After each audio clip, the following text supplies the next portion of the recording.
Hello, everybody, and welcome to Awakenings. Awakenings is a podcast that invites us all to share a wider story of the human family. We're delighted to be in conversation with leading systems thinkers as we ask ourselves this question as leaders, as people: how do we navigate a crisis of such magnitude that it threatens our existence? What will our legacy be for our human family? We'll be looking at the roots, really, of how we ended up here, in the context of how we use that learning, this wider story, to help us shape a brighter future, to change the choices that we make for the world that we want to have. I'd very much like to acknowledge our elders, our ancestors, the people who in some ways suffered greatly.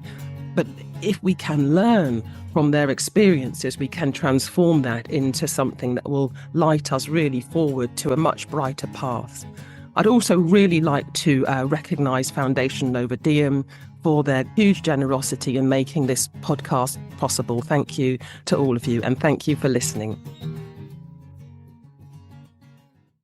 Hi, everyone. It's just so lovely to be here for another episode, or for actually our first episode today of Awakenings, where we actually try to look at the interconnections between colonization, climate change, and how we actually can move forward.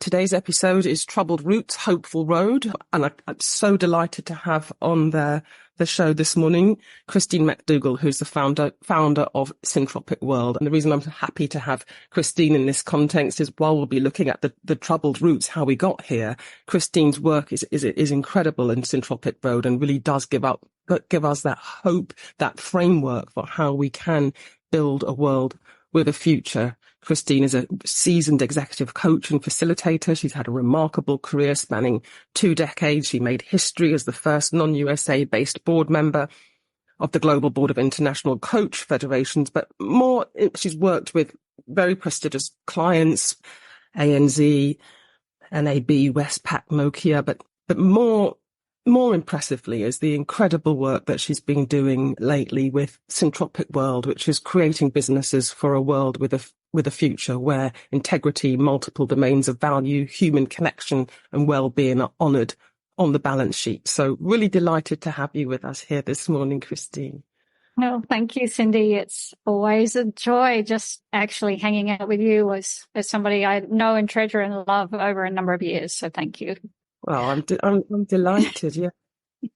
So I wanted, I have known you and loved the fierce and beautiful spirit that you hold and nurture, both through your lineage and also your activism.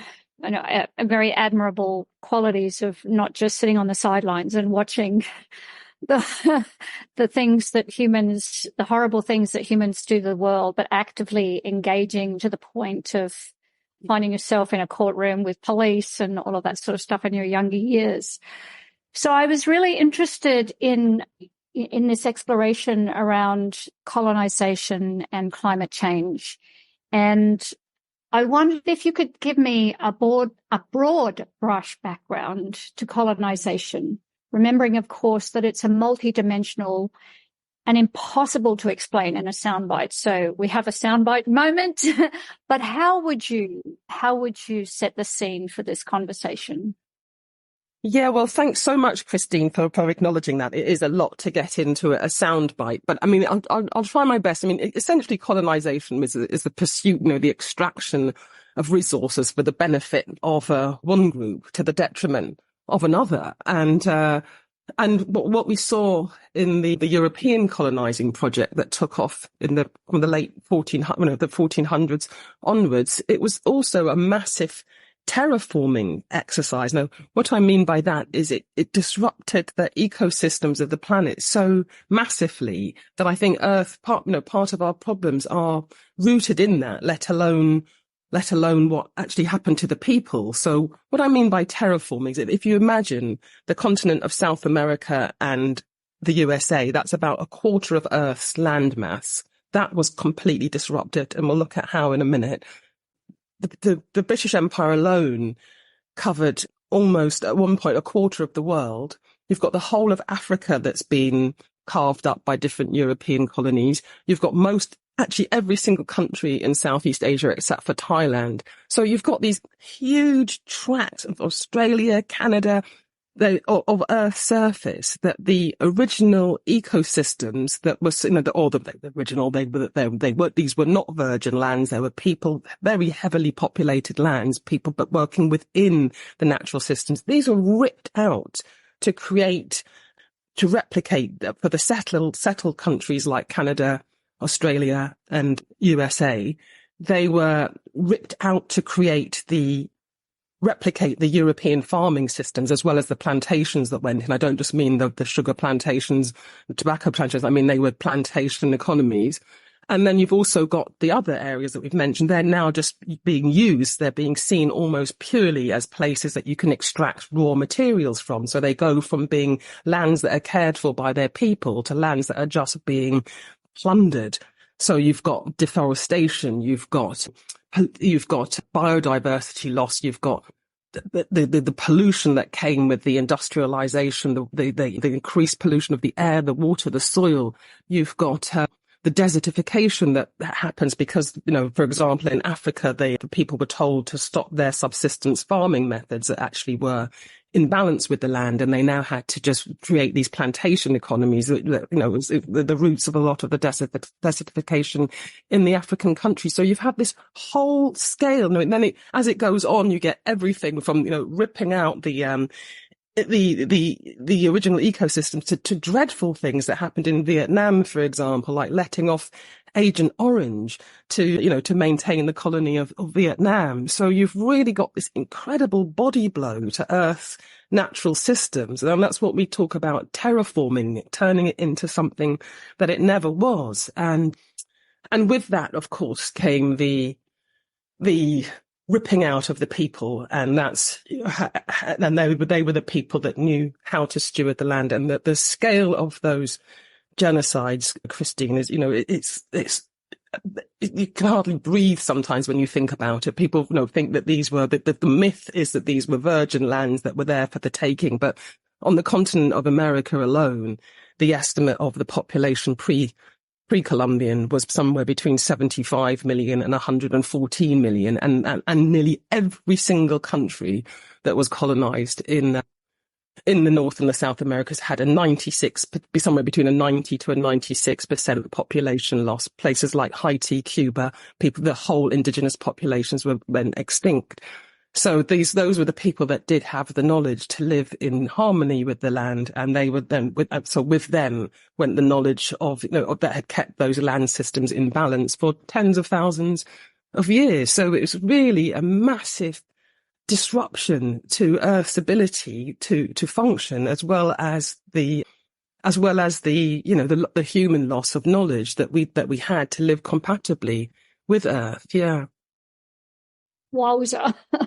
It is very hard actually to take in one, even the soundbite that you've given. It's just so hard to even comprehend a lot of what you're saying, and the incredible destruction of ecosystems and humans and cultures and way of being, and the personal emotional reconciliation that comes with that, which is very hard, I think, for anyone to ingest in one little piece. So can you tell me why this work matters to you, both from the personal and the systemic level?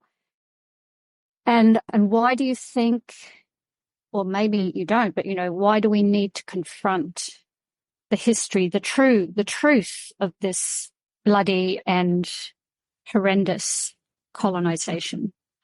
Well, thanks again, Christina. It is really hard. Even speaking of it, I can feel my heart beating. It's so hard. And I think for all of us as a human family, some of us with our heritage, we know more because we lived through it, or our ancestors did, or our parents, certainly in my case. But some people, it's been buried, but it's kind of there. The knowledge is there, but it's the kind of thing you slam the lid down on. So it's very hard for us as a human family to come to terms with this. But I think it's really critical that we do, because in the understanding of what's happened, if we actually, I love that quote from Ben Okri, we can only create a future from the the depth of the truth we face now, I think we have to look at how we got here so that we can understand how to get out. And not only in the case of colonization, how did we, what happened, but also what happened to enable us to think that this was okay, to justify this type of behavior. So this goes in, and again, it's, this is a big topic with a small amount of time to talk about it, but this does go into the whole framing of the dominant narrative. We've got philosophies of the Enlightenment, for example, like the Enlightenment. Kant was referred to as the age of reason. But was it really that reasonable? You're talking about ideas of liberty, of freedom that come to light in this era at the same time as the colonizing project is going on. But what it really meant was only for the very few. It was a colony that favored entirely hierarchically the white male race and the elite of that race as well. So really what you're calling reasonable is to say only a tiny percentage of living things, humans and others, have any right to a quality of life. This justified the fact that you were on the civilizing mission, the white man's burden, the manifest destiny. The whole philosophy of the time was shaped to say this is what we need to be doing. This is our destiny. This is the work of God, which is a really psychological defamation of ourselves. It's backed up, you've got people like Francis Bacon saying, we must take nature by the forelock and subdue her. You've got this Cartesian mechanistic worldview that's saying Earth is just a set of random parts that can be used as resources. You've got the science of the time, poor Charles Darwin with his work that's not what he said, but the interpretation of the survival of the fittest, again, is this license to go and, subdue these inferior races who must be exterminate the brutes, who must be, there's so many statesmen of the time that we need to do this. These races will go extinct. It's the natural order of things. So there's a whole psychological job that's been done on us to make us believe that it was, to the dominant narrative that sets the frame to justify this behavior. And it's really brutal. I can't go into more detail here because it would take time. But I think it's so important that we recognize that, because that's still the dominant narrative that drives the capitalist death machine, if you like, or the First Nations people call it Wetiko. They recognized this horrible, they couldn't believe what they were seeing when they saw the destruction of their lands. And they said, this must be some terrible disease. It's a disease of greed. It's hugely contagious. We can see it's affecting everybody it touches, and it's destroyed our world, and it will destroy on a much wider scale. So in recognizing that, we can see the roots of our, of what's happened to us, and then understand how we can reframe and look at the world differently. Just as I've used this analogy before, I borrowed it from Kate Raworth when she says, when Ptolemy's looking and all people can see is Earth at the center of the solar system, and then Copernicus comes along and says, actually, hold on a minute. It's the other way around. And I think that's what we need to look at now. We have to step outside of those really damaging frames and say, how do we live now collaboratively here? How do we step outside of that model? And that's why I think it's so important to confront what's happened to us, Christine, so that we can understand how to reshape our minds to live in a way that is much more syntropic, which I'm so delighted to be talking to you in a minute about what that actually means. Yeah. Yeah, it's, and it is hard to confront. So, as long as I've known you, you've been incredibly passionate about Earth-led education and changing our relationship to nature, Earth, and our future. So what do you see as the entanglements between colonization and the climate change efforts? Well, let me say it in another way. In most of the current narrative, it is focused on climate change, and there is a disrelationship between what you're speaking about with colonization and that bloody, horrid history. So why is it so important that we actually see the two as I'm hearing it, completely interlinked?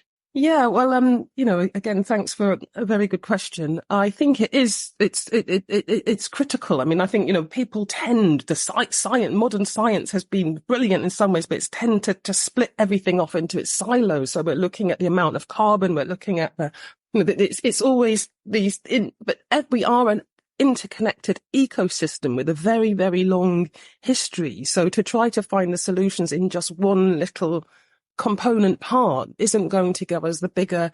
I mean, fortunately, this is being understood for the first time. The IPCC report in 2022, it's taken 30 years, actually gave colonization as one of the roots of climate change. So it's, there is the recognition. And I think that's really critical, because unless we acknowledge that, even beyond the philosophies that I've talked about, you won't understand what the solutions look like, because the extraction that continues today from the global south, I don't have the stats at my fingers, but I think it's 80% of wealth still comes out of the global south to the global north compared to what's received. They're stuck with the loans from the IMF, the World Bank, in this system of debt bondage.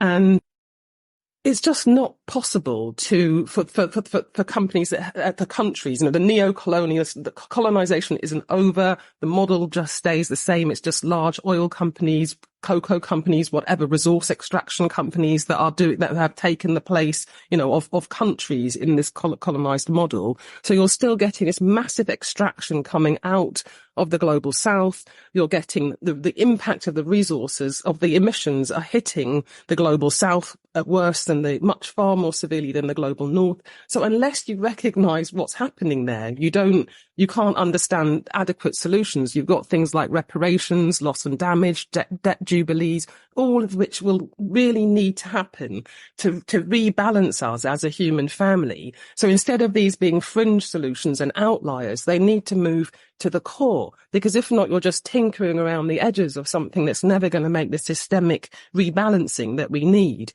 to walk out of this with some degree of hope of getting out of the situation we're in now as a human family. So it's really critical that we acknowledge that. So on that note of hope, Christine, I would love to turn to talk to now you about what you do, because I think that's so much what your work, when I've said, this is how we got here. This is why we need to move forward, but how actually and should we do that? So can you give me an overview of Syntropic World and its purpose?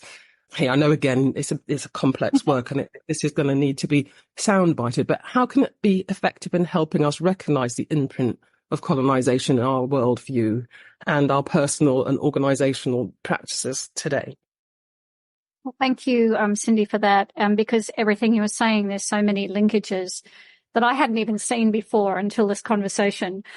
So I go to the substrate of the work of Syntropic World, which is kind of the background that it was birthed in, at the intersection of sort of two key places. I was trained in integrated medicine, really, which is a different discipline of instead of looking at the symptom, that we look at the whole, and not just the whole, but the whole in context and in relationship to the environment in which the whole is operating.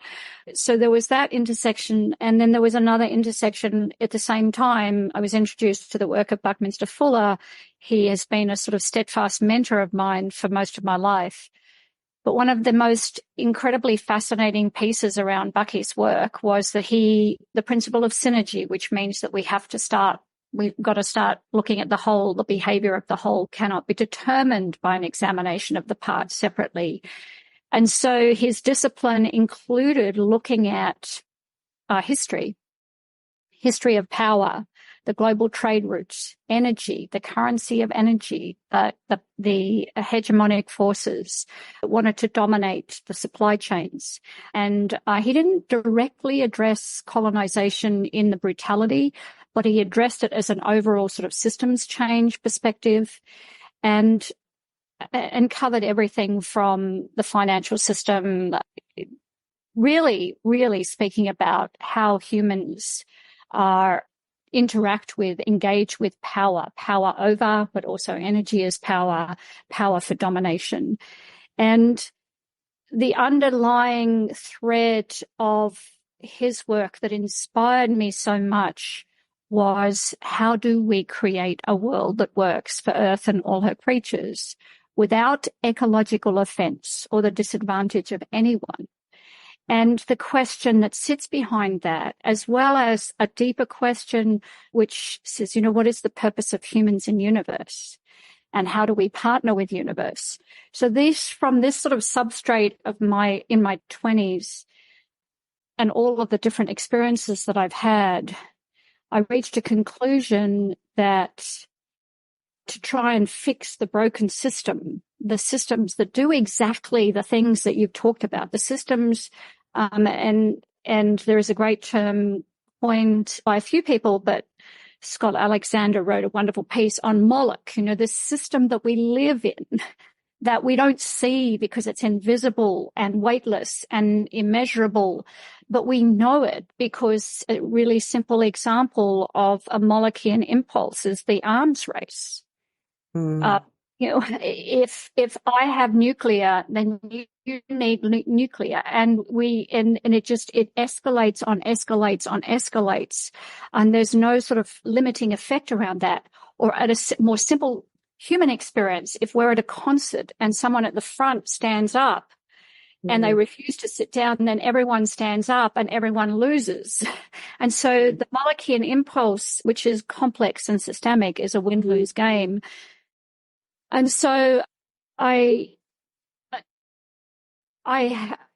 wanted to take the work of Bucky Fuller, and he was very, very committed over the course of his life to applying what he called nature's coordinate systems. So in other words, how nature works to enterprise. He mostly applied it to the built environment, and he was considering the all-in accounting cost of a barrel of oil back in 1927.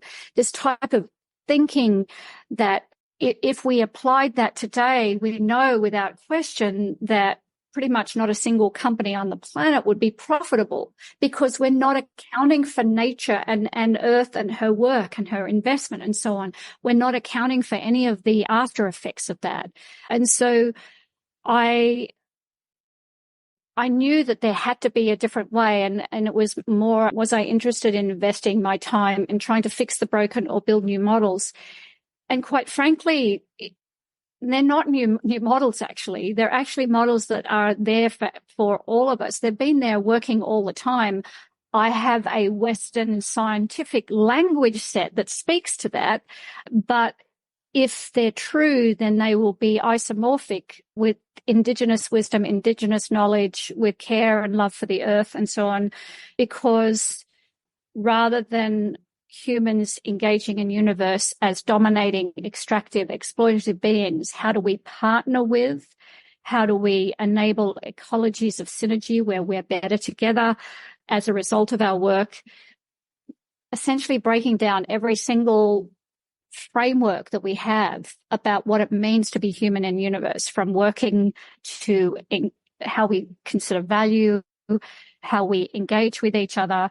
So it's a complete rethinking of everything. That's Syntropic World. At the high level, at the very ground level, it is stewardship, bringing people together from diverse backgrounds and enabling them to work well together in bringing both their unique agentic selves into community, and at the core, holding the sacredness of life to everything that we do. And yeah, so it's a all systems approach with a very granular, practical, grounded experience of how humans be with each other, the earth, our future. Well, thanks so much, Chrissy. I mean, it does make, when listening to you, and I've had the privilege to attend many of your courses and your classes, it just makes absolute sense. It is one of those earth is round moments yet again, when you're just thinking, gosh, how can we be looking at these disconnected things? How do we have this one vector, one measure of value, GDP, one vector of progress, power? It's it makes when you talked about the big picture and then moving to the granular, how can a company engage with syntropic practice? Because this is the thing. The ideas sound great. Got it. We need to actually change how we value. how we measure value in all dimensions. But what does that actually look like for a company? How can a company engage with syntropic practice? Do you need to build something new from the beginning, or can syntropic design help you turn around the ship that you're already in, if you like, the design that you already have? Yeah, and so in the very simple form and applicable to almost every business, enterprise, partnership, team, project, is human coordination. So how we bring diverse people together and make things that matter. And there is an architecture to that. It's not a random crapshoot. There is actually a design element. Geometry is the study of relationships. That's what the term means. And so there is a geometry to human relational design that works. And most of us have had some experience of this because we might have been on teams or projects where there is a hum and a harmonic and a beautiful polarity that enables us all to thrive together, even in that tension. But it's not a random thing. There's actually thoughtful, considered, elegant design that lives behind that. So at the very practical level, that's a starting place. There is also the transition of our being in leadership, from being leader as dominator to being leader as steward. And so stewardship is a very different principle. It's kind of like parenting. This child or this idea or this company or this project isn't ours. We're there to create this environment for that to flourish and come to its fullest possibility. That's very different, a very different relationship than the leadership relationship that we see, the leadership position that we have as the dominator, as the power, and so on. How do we engage with value? How do we hold that there is to be an intention and an honoring towards zero exploitation of anyone or anything as a new frame of being that we cannot extract to extinction, and that colonizing at the human level, which is coming in and taking your idea or your IP or your beauty or your project or design work and claiming it as ours, that's another form of, that's the interior sort of colonization, that these things are morally and integrous from an integrity point of view, anti-life and in service of beauty and goodness and future. And so at the very simple level, those are the things that any company who's interested in any of those things can engage in. At the more systemic level, for those enterprises and companies that are genuinely interested in stewarding a world in service to the sacredness of life, then it's a much more whole systems approach. I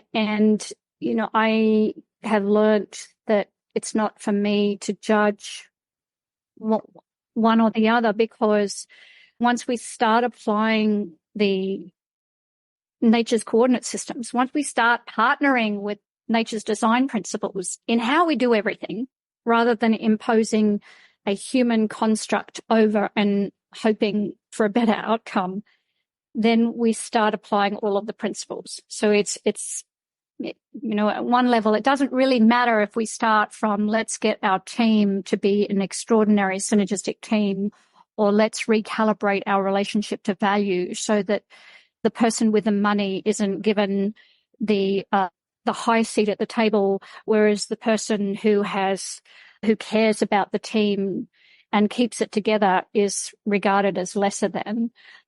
If those are some of the things that we can start with, but if we begin to apply those things, then we're actually changing the whole.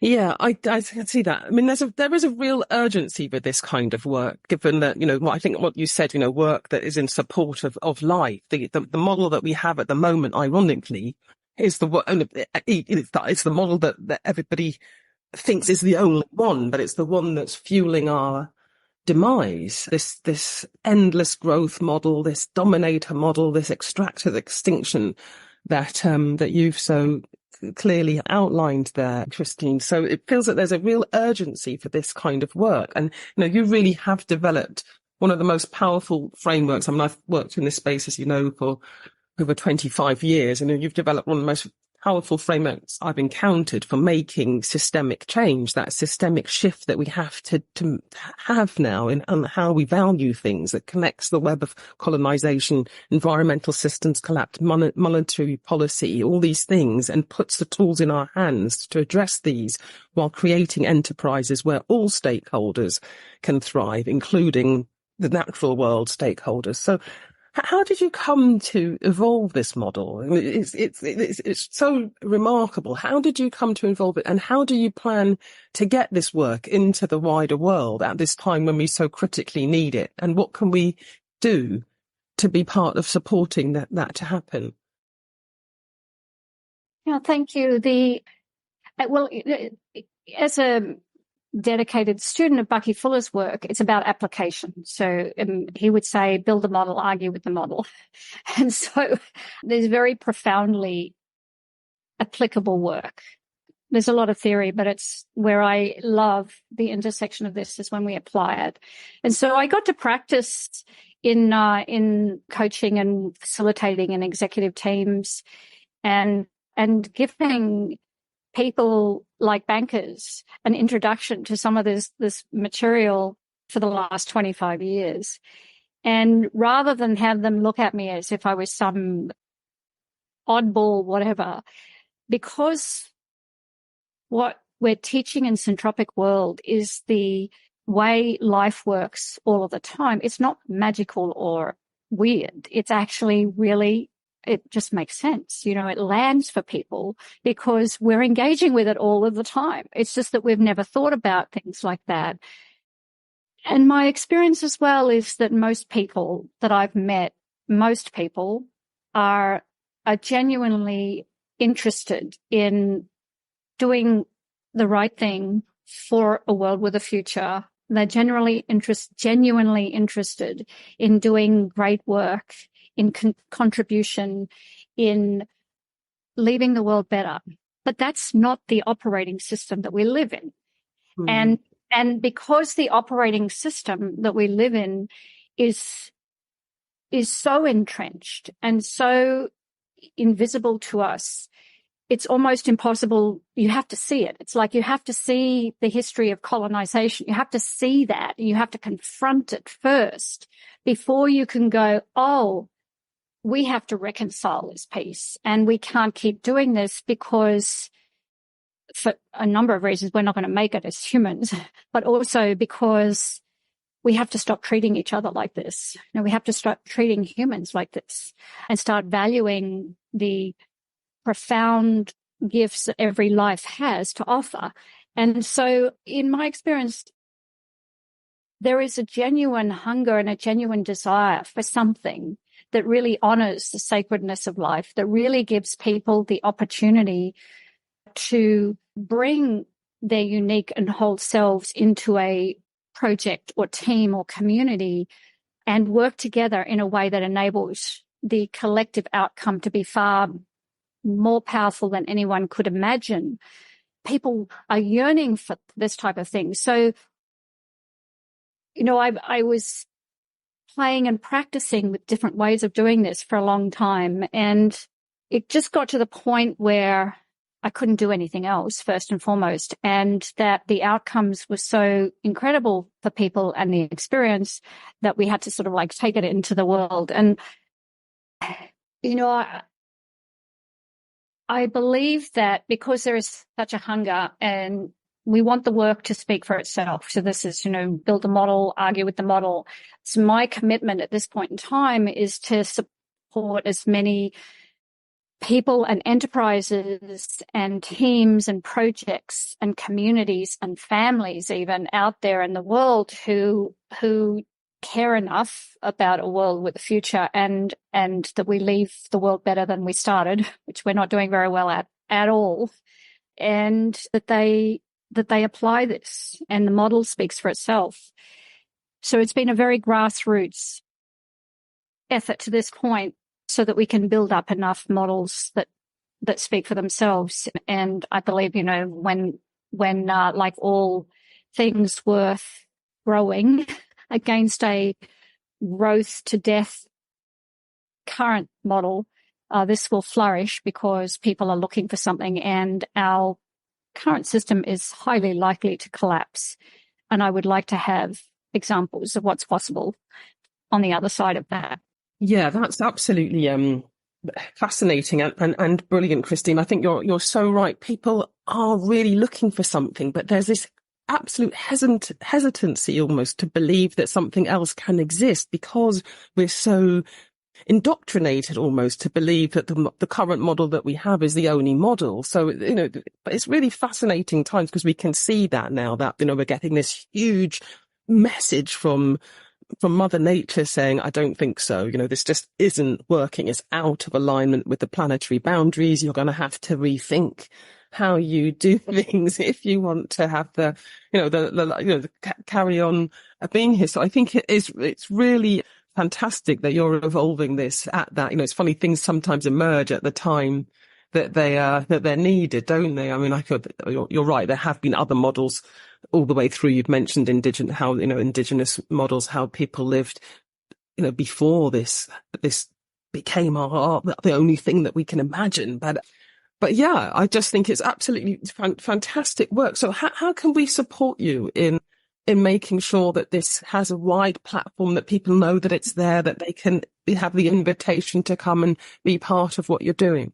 Well, thank you for that question, Cindy. So the Syntropic World, we have both a teaching platform and a community of practice, and they go together. And so people can enter through taking different classes. The Syntropic Masterclass is kind of the foundational program because we cover the basics. It is a relanguaging. I'm also very passionate about new language for a new world. So there's a relanguaging, rethinking. It's not something that you can take in one masterclass, which is why we offer people to come back and repeat the masterclass for no additional fee at this time, because it is a lot, and it's kind of like layers. You go through the layers of the first iteration, and it arises, it's very similar actually to the unpicking of our colonized mindset. It's a process. No one gets there in the first round.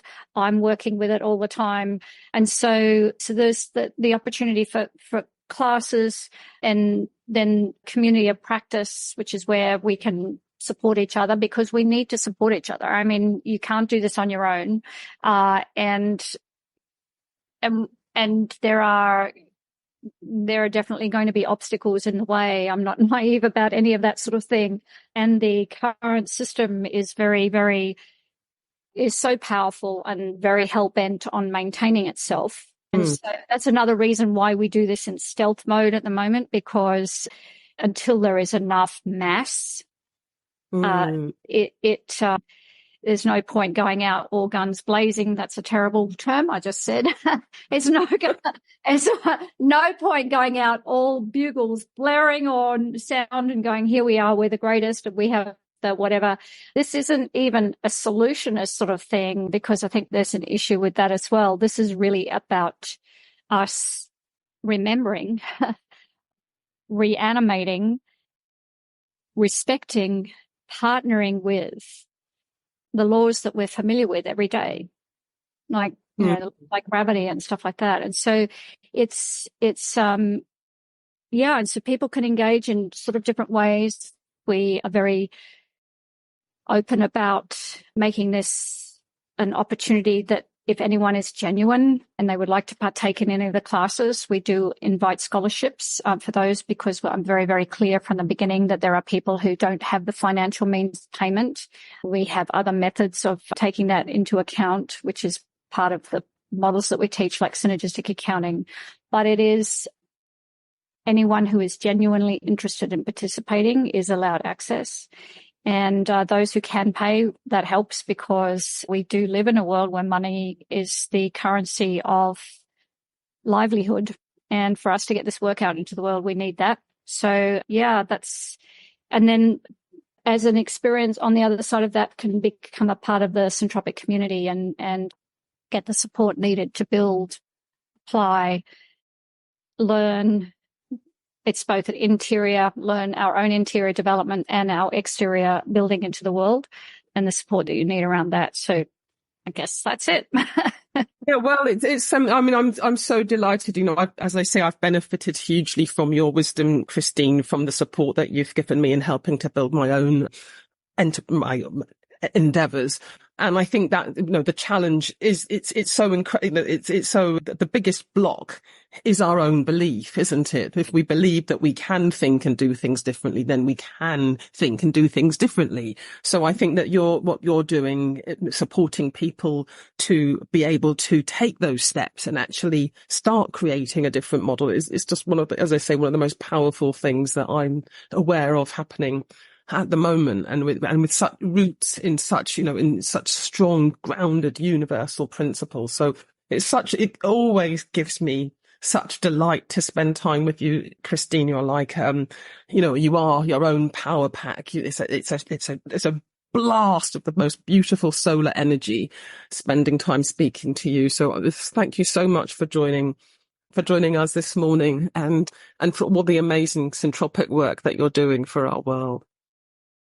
Well, thank you, Cindy. And I am so excited about this particular podcast and getting the message that you're bringing around colonization and climate change into the world, because we all need to confront how we've been, and so that we can create a better world. So thank you.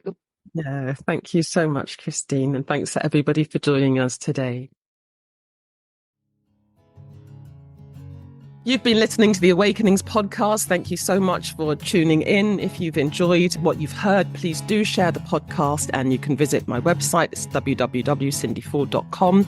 I'd like to thank everybody who's been part of this, our wonderful systems thinkers who have joined us, and I'd really like a special thanks to go to Foundation Nova Diem, who've made this podcast possible. It's been such a pleasure to share this time with you. Thank you so much for listening.